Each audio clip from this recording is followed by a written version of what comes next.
अमर सुहाग रहे सुखी परिवार, अमर सुहाग रहे सुखी परिवार। करी बिनतिया तुहार भोले बाबा भूखल बानी, हे भोले बाबा भूखल बानी। करतानी तीज त्योहार भोले बाबा भूखल बानी, करतानी तीज त्योहार भोले बाबा भूखल बानी।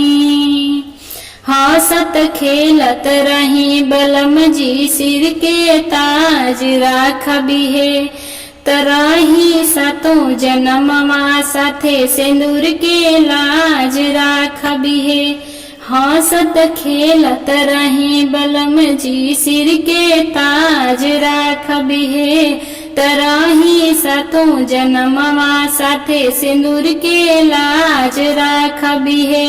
रके निर्जलवा चढ़ाई फल फूलवा, करी व्रत स्वीकार भोले बाबा भूखल बानी। रके निर्जलवा चढ़ाई फल फूलवा, करी न पूजा स्वीकार भोले बाबा भूखल बानी। करतानी तीज त्योहार भोले बाबा भूखल बानी, करतानी तीज त्योहार भोले बाबा भूखल बानी। काया जारत बानी बाबा दया करत रहबी है, तपिया परदेसी के दुखवा सारा हरत रहबी है।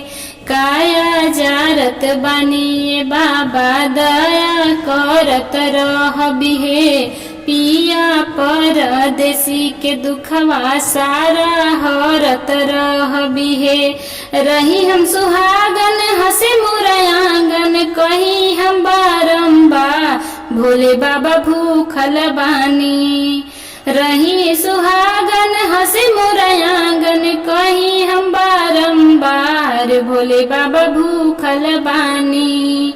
करतानी तीज त्योहार भोले बाबा भूखल बानी, करतानी तीज त्योहार भोले बाबा भूखल बानी, करतानी तीज त्योहार भोले बाबा भूखल बानी। Thank you.